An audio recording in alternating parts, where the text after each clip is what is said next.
Baiklah, selanjutnya saya akan menjawab pertanyaan dari Yeremia Sinaga. Pertanyaannya adalah, apa keunggulan paling utama dalam generasi jaringan ke-1 sampai 5?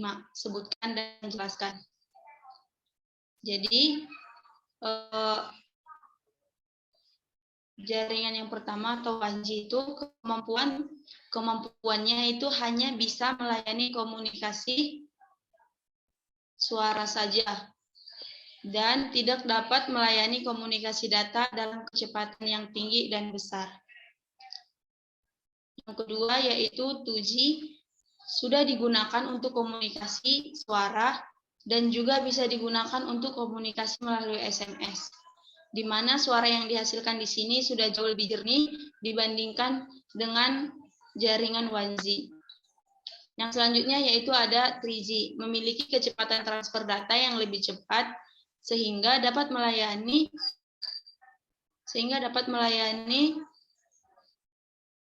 pengiriman data dengan baik. Dan di 3G ini kita sudah bisa menonton video dengan baik, bermain game online, serta game sudah memiliki channel di TV. Yang selanjutnya yaitu ada 4G. 4G ini kecepatannya jauh lebih lancar dibandingkan dengan 3G dan sudah ampuh dalam mendownload film. Di mana di 4G ini kapasitasnya itu jauh lebih jernih dan akses jaringannya jauh lebih lancar. Yang terakhir ada 5G, kemampuan berkomunikasi tanpa batas. Artinya di 5G ini kita sudah sampai ke komunikasi yang sangat baik, di mana kita dapat menonton video dengan kualitas yang sangat baik, dengan suara tanpa ada gangguan suara, videonya tampak lebih jernih, serta kecepatan dalam mendownloadnya ini jauh lebih cepat dibandingkan dengan 4G. Selanjutnya, mungkin demikian jawaban yang bisa saya berikan dari pertanyaan Yeremia. Saya lanjut ke pertanyaannya Hasri. Pertanyaannya itu,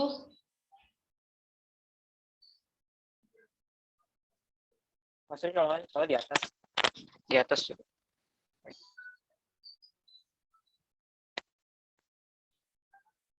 Oke, pertanyaan Hasri yaitu, apa saja kelebihan dan kekurangan dari generasi jaringan kelima, serta bagaimana cara memperbaiki atau menyempurnakan kekurangan dari generasi jaringan kelima.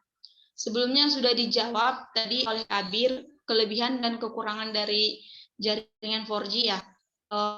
Atas pertanyaan dari Rahesa, kalau saya tidak salah, saya nambahin sedikit, kelebihan jaringan 5G ini yang pastinya koneksinya jauh lebih luas dan hampir tidak terjadi delay atau gangguan dalam jaringannya, serta dengan jaringan kelima atau 5G ini kita bisa lebih menghemat energi karena tujuan awal diciptakannya 5G ini sendiri adalah untuk lebih menghemat energi dibandingkan dengan 4G. Adapun kekurangannya yaitu daya tembusnya minim. Tidak seperti jaringan 4G, jaringan 5G ini kurang optimal untuk menembus penghalang seperti gedung, tembok, beton, serta pohon atau penghalang lainnya. Serta keamanan dan privasi datanya lebih kurang, sehingga seringnya terjadi kebocoran. Lebih sering kemungkinan akan terjadi kebocoran data dibandingkan penggunaan 4G. Adapun upaya peningkatan atau penyempurnaan kekurangan dari jaringan kelima ini, yaitu sekarang para pencipta jaringan 4G ini sedang meningkatkan keamanan data atau riset dalam jaringan 5G ini. Mungkin demikian jawaban yang bisa saya berikan kepada saudara Hasri. Lanjut ke pertanyaan dari Muhammad Ajril. Muhammad Azril. Pertanyaannya itu, kira-kira kalau 5G penggunaannya lebih boros apa tidak dibandingkan dengan 4G? Sebenarnya tidak, jawabannya tidak. Karena dengan koneksi jaringan yang semakin cepat, konsumen semakin ingin mengunduh semua hal. Itu kembali lagi ke pemakaian kita. Karena koneksi jaringannya jauh lebih cepat, sehingga kita tidak merasa gimana ya, proses mendownloadnya ini tidak kerasa. Jadi kita merasa bahwa kuota kita itu jauh lebih cepat habis, padahal besarnya data ataupun kapasitasnya itu sesuai dengan besar kapasitas yang kita download. Kita karena kecepatan mendownloadnya itu, jadi kita nggak merasa bahwa konsumsi kita sendiri yang boros, bukan jaringan 5G-nya yang membuat kita boros. Jadi gitu. Kembali lagi ke pemakaian kita. Hanya karena kecepatan jaringannya makin cepat, kita jadi semakin boros. Itu kembali lagi ke pemakaian kita sendiri. Itu aja intinya. Oke, lanjut ke pertanyaan Enita Sitopu, yaitu apa perbedaan atau perbandingan dari GSM dan CDMA dari generasi kedua atau 2G. Jadi perbedaan dari GSM dan CDMA ini, yang pertama dari kualitas suara, CDMA ini jauh lebih jernih dibandingkan GSM. Yang kedua, ada dari kualitas data. CDMA memiliki kualitas data yang lebih cepat dan lebih berkualitas dibandingkan dengan GSM.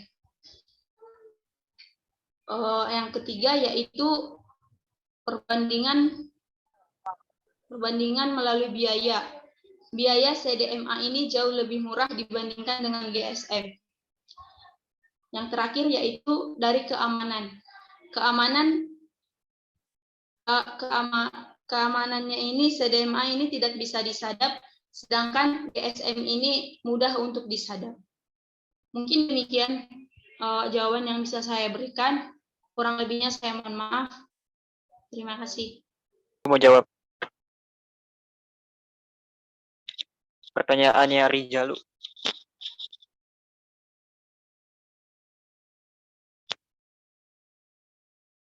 Dari Jalu Piniro atau Rijalu ya. Assalamualaikum warahmatullahi wabarakatuh. Nama saya Rijalu. Pertanyaan saya adalah, apakah jaringan 5G ini berbahaya untuk manusia? Karena yang saya baca lewat website, radio frekuensi ini sangatlah tinggi. Terima kasih. Ya, jadi untuk pertanyaan Rijalu ini memang telah dibahas ya oleh kaum milenial saat ini, bahwasannya memang seluruh jaringan dari 1G hingga 5G itu dasarnya memiliki paparan radiasi. Nah, radiasi ini terbagi menjadi dua macam. Yang pertama ada radiasi ionizing. Radiasi ionizing ini cakupan energinya sangat besar. Kemudian ada lagi radiasi non-ionizing. Bedanya kalau yang radiasi ionizing ini energinya cukup besar, kalau dinilai adalah 10. Kalau yang non-ionizing, dia adalah 3 nilainya. Itu hanya untuk perbandingan saja ya. Artinya, paparan radiasi ionizing ini sangatlah berbahaya. Misalnya di ionizing ini dari paparan sinar ultraviolet, sinar gamma, dan sinar X-ray. Lalu kalau untuk sinyal 5G sendiri di mana masuknya? Nah, untuk 5G sendiri masuknya itu ke non-ionizing. Radiasi non-ionizing ini memiliki sifat karsinogenik. Karsinogenik sendiri ini kan macamnya banyak ya, ada karsinogenik 1A, 2A, 2B, dan 3A. Nah, yang 2B ini memiliki faktor kategori resiko rendah. Lalu apakah tidak berbahaya. Tentu ada bahayanya juga. Karena hal tersebut telah dijelaskan oleh WHO bahwasanya 5G ini memiliki faktor kategori karsinogen rendah. Dan dari European Parliamentary Research Service juga menyebutkan bahwasanya untuk paparan sinar untuk frekuensi tinggi seperti 5G yang mencapai 10 GHz sampai 300 GHz haruslah dibatasi penggunaannya. Jadi kalau untuk dibilang bahaya atau tidaknya tergantung dari pemakaiannya sendiri.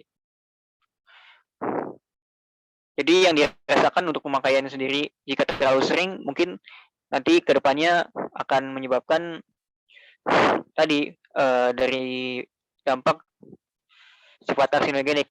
Nah, karsinogenik sendiri merupakan sifat khas kimia yang menyebabkan terjadinya kanker, sel kanker, bisa kanker paru-paru, kanker otak, dan lain-lain. Mungkin itu untuk pertanyaan dari Ari Jalu. Kemudian tadi dari Fadil juga hampir mirip ya. Apakah frekuensi dari jaringan 4G dan 5G ini dapat menimbulkan efek tertentu terhadap manusia? Ya kurang lebih seperti itu. Untuk jaringan radiasi menimbulkan sifat karsinogenik pada tubuh manusia. Kemudian untuk pertanyaan dari Ramdan Sohendra.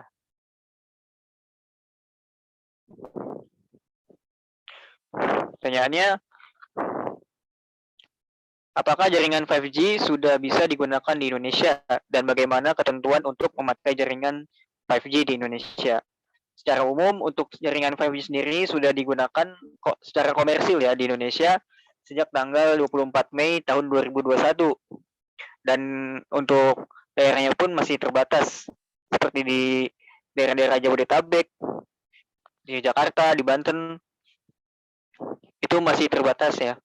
Namun untuk bagaimana ketentuan memakai jaringan 5G di Indonesia, mungkin yang saya tangkap dari pertanyaannya adalah HP yang bagaimana sih yang bisa digunakan untuk menggunakan sinyal 5G ya. Dari yang saya ambil dari beberapa literatur bahwasannya untuk menggunakan 5G sendiri perlu menggunakan USIM atau Universal Subscriber Identity Mobile. Nah, USIM ini sendiri menggunakan tipe kartu yang sebelumnya yaitu 4G. Jadi kalau misalnya mau menggunakan 5G, pastikan di kartunya sendiri sudah berlogokan 4G sebelumnya. Kemudian selanjutnya untuk smartphone-nya sudah tersupport band 40 dengan spektrum 2,3 GHz atau GHz untuk 5G. Dan 5G sendiri baru ada di operator sinyal Telkomsel dan Indosat. Demikian, terima kasih.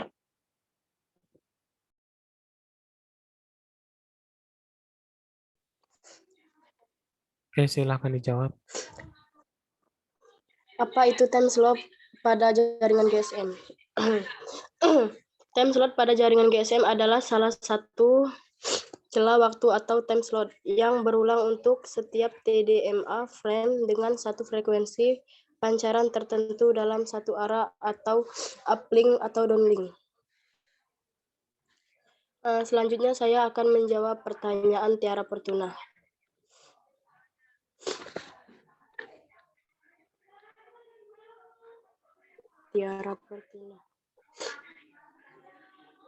Bagaimana perkembangan GSM saat ini dan apa saja keunggulan GSM dan keunggulan CDMA?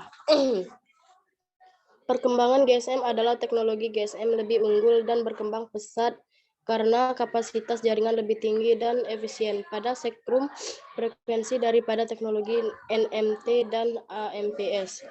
Adapun keunggulan GSM yaitu 1. Penyebaran jaringan yang luas bahkan sampai ke daerah pelosok. 2. Bebas dari roaming. 3. Hanya relatif murah bagi konsumen. 4. Kompatibilitas dengan barengan perangkat. Adapun kelebihan CDMA. 1. Penggunaan kode yang unik sehingga lebih aman. 2. Harga lebih murah dari produk GSM. Sekian jawaban Tiara Fortuna. Saya akhiri wabillahi taufiq wal hidayah. Wassalamualaikum warahmatullahi wabarakatuh. Oke, selanjutnya saya akan menjawab pertanyaannya dari Nur April Irfansyah atau si Irfan. Pertanyaannya adalah apakah ada perbedaan ketika melakukan telepon, SMS maupun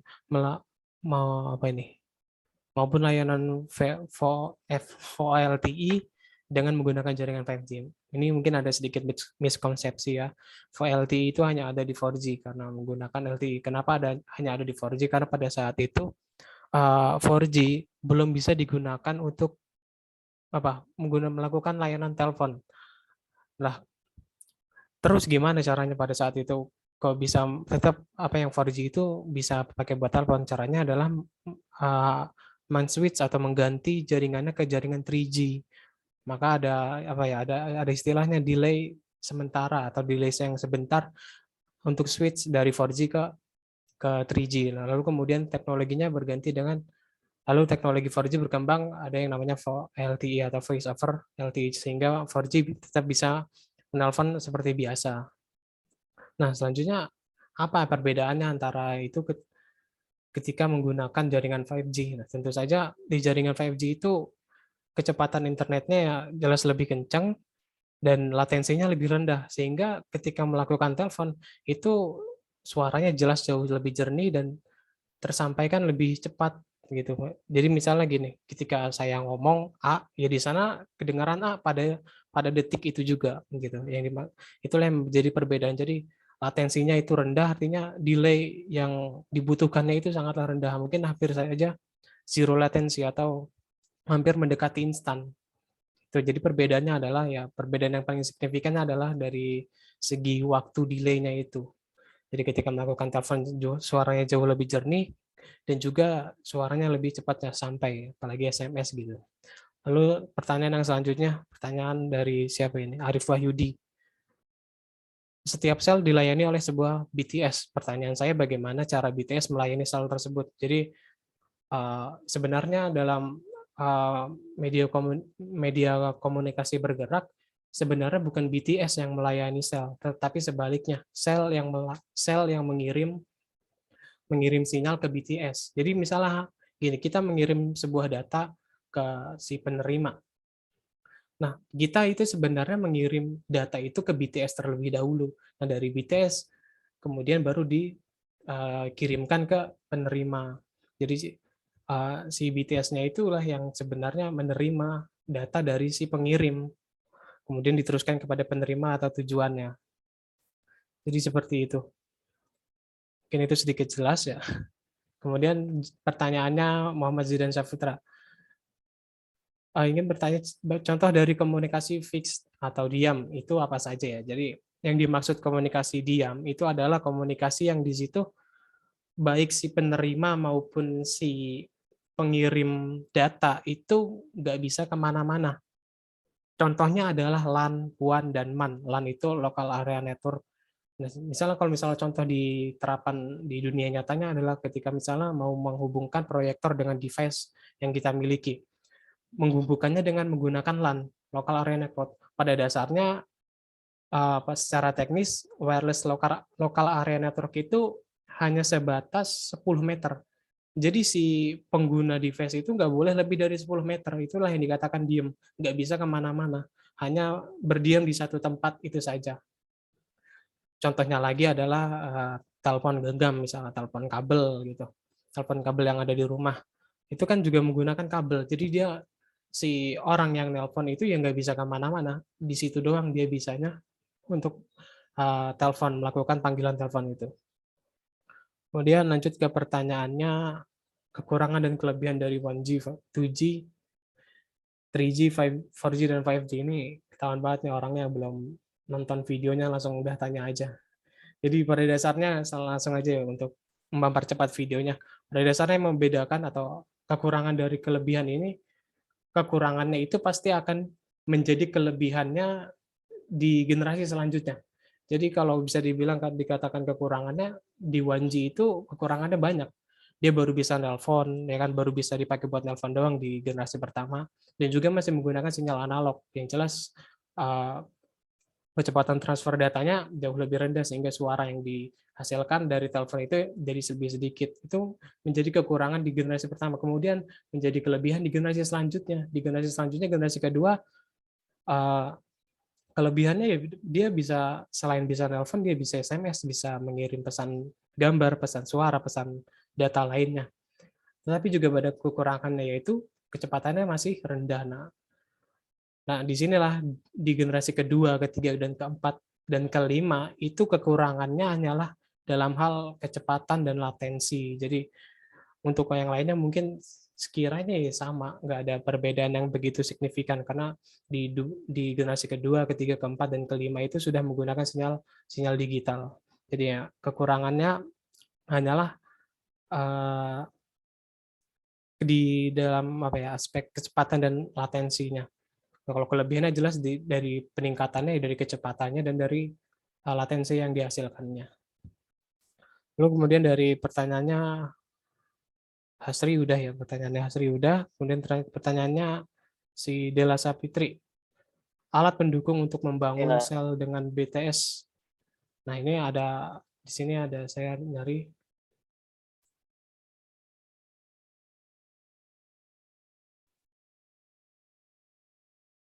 Nah, di sini ada beberapa mungkin yang dimaksud ya, komponen-komponen di dalam komponen yang ada di dalam tower BTS. Yang pertama ada antena sektoral, antena microwave, shelter, microwave system, rectifier system, baterai, tower central, feeder, dan dynasphere. Mungkin hanya bisa saya bacakan, dan mungkin beberapa komponen lainnya bisa menjadi sebuah rahasia bagi apa namanya, bagi ISP, bagi si penyedia layanan telekomunikasi. Jadi ada mungkin beberapa komponen yang nggak dipublikasikan. Lalu pertanyaan selanjutnya, apakah sel itu mempunyai cakupan sinyal yang besar untuk yang tinggal di tempat pelosok daerah? Jawabannya, jika si penyedia layanan telekomunikasi itu mau membangun BTS di tempat pelosok, jawabannya iya. Tetapi kalau tidak, ya tentu nggak bakal tercakup. Jadi setiap BTS itu mungkin punya beberapa batasan jarak gitu. Jadi tentunya ya nggak bisa langsung satu BTS satu negara, nggak bisa. Jadi ada batasannya. Dan lalu kenapa nggak para penyedia layanan telekomunikasi itu membangun banyak BTS? Tentunya dalam membangun BTS itu susah, apalagi khususnya di Indonesia. Di Indonesia itu postur tanahnya kebanyakan nggak rata, ada pegunungan, ada rawa. Jadi membangun BTS itu udah kayak apa ya, memperbaiki postur tanahnya gitu. Jadi dari faktor alamnya aja udah mempersulit para ISP, penyedia layanan telekomunikasi itu untuk membangun BTS. Jadi sulit untuk membangun BTS yang sehingga bisa mencakup tempat-tempat pelosok daerah. Lalu apa solusinya jika belum tercakupi? Nanti ya di internet itu sekarang ada yang namanya internet satelit, ya kan? Internet satelit itu menggunakan satelit, jadi udah bukan menggunakan BTS lagi. Jadi internetnya itu sudah menggunakan satelit, udah di atas angkasa. Contohnya ya sekarang yang lagi dalam perkembangan adalah Starlink dari SpaceX. Mungkin itu saja yang bisa kami jawab dari pertanyaan-pertanyaan yang terkumpul di sini. Total ada 16 pertanyaan. Mungkin banyak kurangnya, banyak salahnya. Kami mohon maaf, saya tutup. Assalamualaikum warahmatullahi wabarakatuh.